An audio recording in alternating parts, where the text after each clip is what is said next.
안녕하세요, 영진입니다. 긍정의 힘 다들 중요한 거 아시죠? 물론 저도 중요한 걸 알고 몇 번 시도했다가 굉장히 민망하고 인위적이고 남의 옷을 입은 것 같고 긍정한 태도를 갖는 거는 좋다는 건 알고 있는데 이게 지속하기가 굉장히 어렵단 말입니다. 억지로 우기듯 하자니 이게 얼마 못 가요. 그래서 요 프로세스가 어떻게 돌아가는지 그것에 대해서 이야기를 한번 해보려고 합니다. 오늘 이 영상에서 하는 내용을 원리를 깨치시면 삶에 대한 바라보는 태도가 달라질 겁니다. 그게 긍정적이든 혹은 자신에게 유리한 어떤 태도든. 하나 예로 들어볼게요. 야간에 밖에 나갔는데 붉은 점이 있어요. 그래서 그 붉은 점이 뭘까 해서 이 골똘히 봤는데 모르겠어요. 그래서 한 5분 정도 이제 다른 일 하다가 다시 이제 그 지점을 봤는데 그 지점에 나무가 있고 그리고 풀이 막 우거져 있어요. 자, 이 차이는 뭘까요? 즉, 그 점만 봤을 때는 이게 점인지 조명인지 모른단 말이에요. 주변에 풀과 나무와 돌이라도 그 조명과 상호작용 관계를 맺는 뭔가 대상이 있다면 비로소 그 점이 조명이다라는 인식을 하죠. 정체성을 갖는다는 이야기입니다. 이 이치입니다. 인간의 시각은 빛으로 통해서 대상에 반사된 빛을 인식을 하는 구조입니다. 그 말은 인간의 시각 정보를 처리하는 시스템은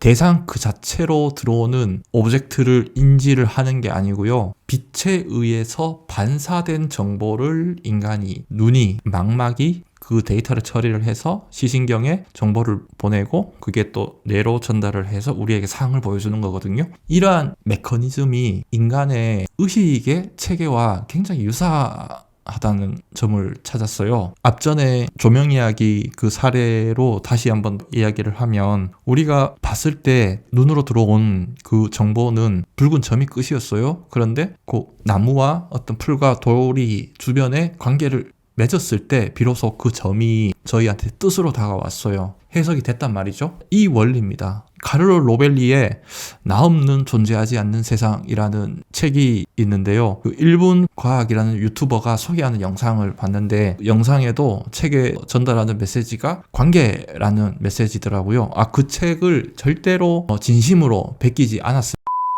또 다른 사례를 들어볼게요. 제가 회사에서 근무를 하다가 이제 기분 전환을 할 겸 커피 한 잔을 마시러 탕비실로 가고 있습니다. 복도를 이렇게 걸어가고 있어. 의식은 약간 멍한 상태입니다. 멍한 상태에서 귓가에 들리는 타자기 소리, 그리고 마우스 클릭하는 소리, 그리고 헛기침 소리가 들려옵니다. 문을 통과해서 이제 탕비실로 들어가서 커피를 한 잔 탑니다. 그리고 다시 나오면서 복도에 있는 대리석 바닥을 봅니다. 이 바닥의 대리석은 어떤 대리석일까라는 잠시 생각을 합니다. 그리고 인도의 타지마할이라는 궁전이 머릿속에 떠오릅니다. 이게 왜 떠오른지는 무의식의 어떤 메커니즘이겠죠? 이런 일련의 과정이 단지 10분 정도 안에 벌어진 그 내면의 그 의식의 흐름이었습니다. 짧은 10분 안에도 인간의 의식은 대상과 굉장히 긴밀하게 상호작용을 하고 있었던 거예요. 제가 구두로 서술을 하니 마치 큰 드라마처럼 여겨지는데 그만큼 인간의 의식은 대상과 매우 밀접하게 상호작용을 끊임없이 하고 있다는 거예요. 그게 물체가 되었든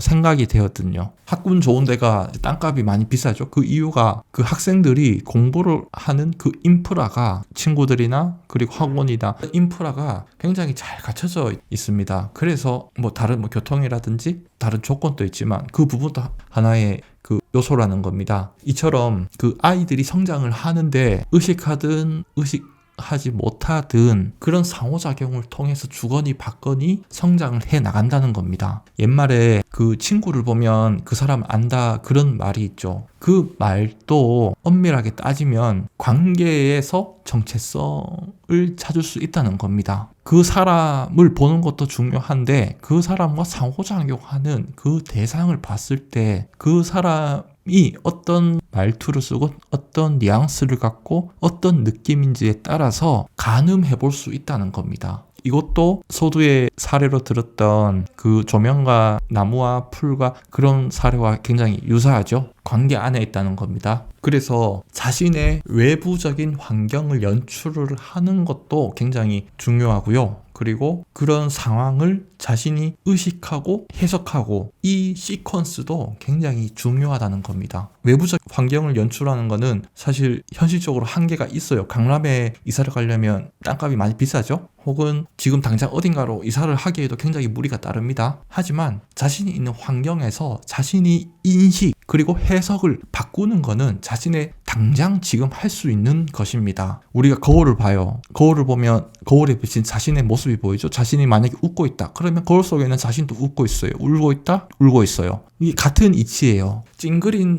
표정을 하고 있는 사람에게 미소를 건네면 저 사람이 날 놀리나? 이렇게 생각을 할 수도 있긴 있어요. 그런데 통계적으로, 확률적으로 미소로 보내면 미소로 화답을 받을 그 확률이 높다는 겁니다. 그래서 확률이 높은 곳에 상승 곡선을 타야 한다는 겁니다. 처마 밑에 낙숫물이 대도를 뚫는다는 말이 있어요. 이러한 노력들이 100년 후에, 이러한 노력들은 하루 매 순간 본인이 작용을 했을 때 반작용으로 받는 시퀀스를 매번 느껴야 합니다. 그 효과를 느껴야 지속할 수 있어요. 물 한 잔 마시러 갈 때도 물 한 잔 마시면서 이 미네랄이, 자, 내용을 정리하겠습니다. 3가지 포인트입니다. 시각적으로 그려보세요. 점이다. 관계가 없으면 단지 점일 뿐이다. 다른 대상과 관계가 있을 때 비로소 정체성을 갖는다. 이 이미지를, 이 형상을 그 가든에 있는 야간 조경을 상상을 한번 해보세요. 점이었을 때, 그리고 조명이 되었을 때, 이것을 시각화시켜서 이해를 한번 한 다음에 나의 행동도 대상에 따라서 대상과의 관계 안에서 내가 어떻게 바라보고 어떻게